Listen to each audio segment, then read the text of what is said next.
Hey everyone.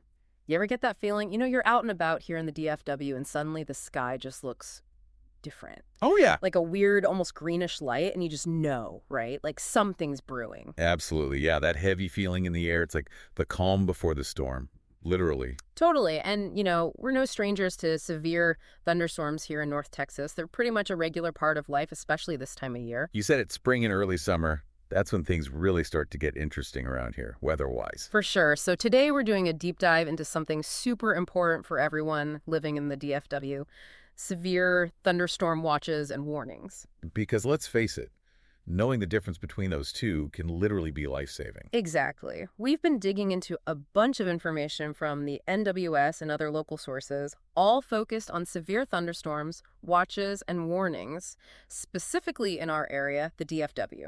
Right, because we want to give you guys the most relevant and up-to-date info possible. So, our mission today is simple. We're going to break down those crucial differences between a watch and a warning, equip you with the knowledge to stay safe, and maybe even a little bit ahead of the game when those storms roll in. Sounds good to me.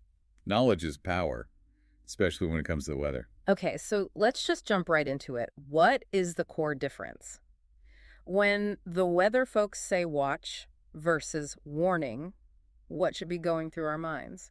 Well, think of it this way. A watch means conditions are ripe for severe thunderstorms to develop.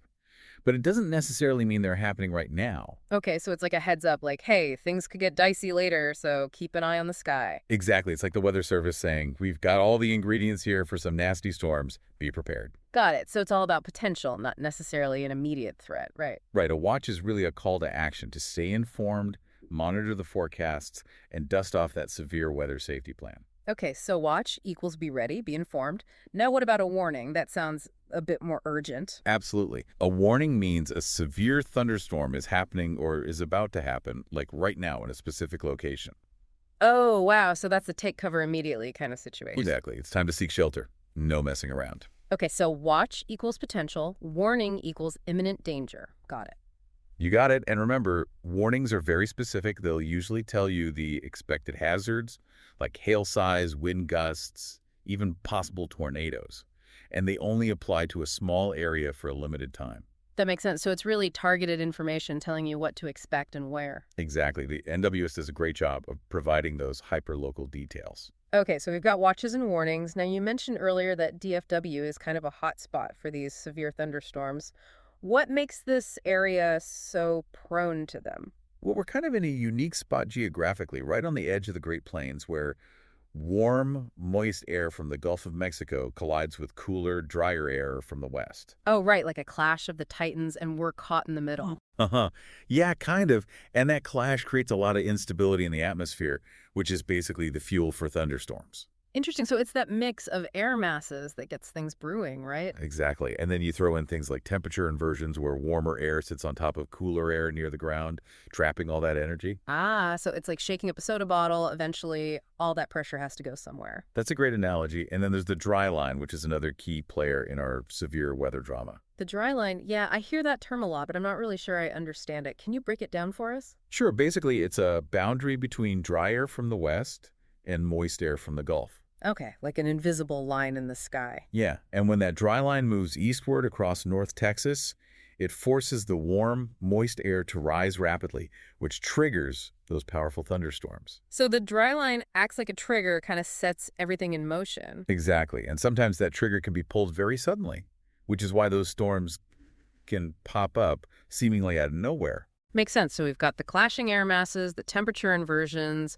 the dry line. It's like a recipe for some wild weather. It really is, and the NWS knows this, which is why they have such a sophisticated system for monitoring and predicting these storms. Right, because forecasting these things accurately is critical. So what tools do they have in their arsenal? How do they track those storms? Well, first and foremost, they rely on Doppler radar, which is like their eyes in the sky. You can see inside those storm clouds, pinpoint the location, intensity, and movement of rain, hail, even tornadoes. Wow. So it's like a super-powered weather X-ray. In a way, yes. And they also use satellite imagery, which gives them a broader view of cloud patterns and atmospheric conditions. So those swirling, colorful images we see on the news, that's satellite imagery, right? Exactly. It helps them see the big picture. And I know they also launch weather balloons. What do those do? Those balloons carry instruments that measure temperature, humidity, wind speed, all that good stuff at different altitudes. So they're gathering real-time data from the atmosphere. That's pretty cool. It is. And that data feeds into those complex computer models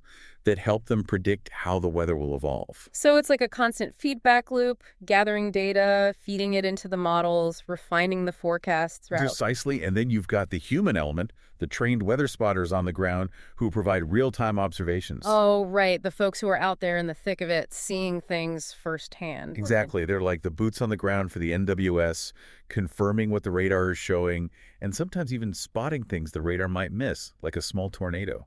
Wow. So it's really a team effort, technology and trained observers working together. It is, and it's incredibly important for keeping people safe. Absolutely. So we've got a pretty good handle on how these storms form and how they're tracked. Now let's talk about the potential hazards. What are we dealing with here in the DFW? Well, large hail is a major one. Yeah, And I mean, right. large, we're talking grapefruit size, sometimes even bigger. And that can do serious damage to cars, roofs, you name it. Ouch. Yeah, hail is no joke. I've seen cars with their windshields completely shattered. It's not pretty. And then there are the damaging winds, straight line winds, that can exceed 58 miles per hour. Wow, that's strong enough to knock down trees and power lines, right? Absolutely. And those winds can cause structural damage to buildings too. They're not messing around. Definitely not. And of course, we can't forget about flooding, especially in urban areas. Right. Heavy rain can overwhelm drainage systems, leading to flash flooding, which can be very dangerous, especially for drivers. Yeah, turn around, don't drown. That's the saying, right? Exactly. Never try to drive through floodwaters. You never know how deep they are or what's underneath. Solid advice. And then there's the possibility of tornadoes, though maybe not as frequent as hail or wind. True, tornadoes are less common in our immediate area, but they are a significant threat, especially during the spring months. Right, so we need to be prepared for all of these hazards. They all pose a serious risk. Absolutely, and these storms can have a huge impact on our lives here in the DFW beyond just the immediate danger. Right, like the disruption to our daily routines, power outages, flooded roads, all that. Exactly. Severe thunderstorms can really bring things to a standstill, and the economic impact could be significant too. Think about business closures, property damage, the strain on emergency services. It's definitely something we need to take seriously. So, knowing all this, what can we as residents do to stay safe? How can we be prepared?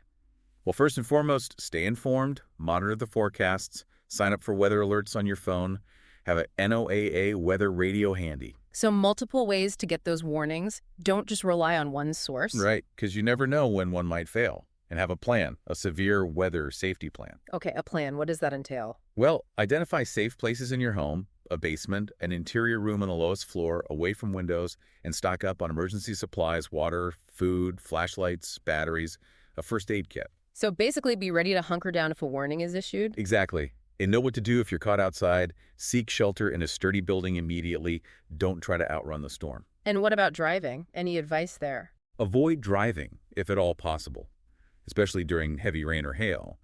But if you're already on the road and a storm hits, pull over to a safe location, away from trees and power lines, and wait it out. Got it. Safety first, always. And earlier you mentioned that there might be some subtle weather differences within the DFW area, like Dallas versus Fort Worth. Is that really a thing?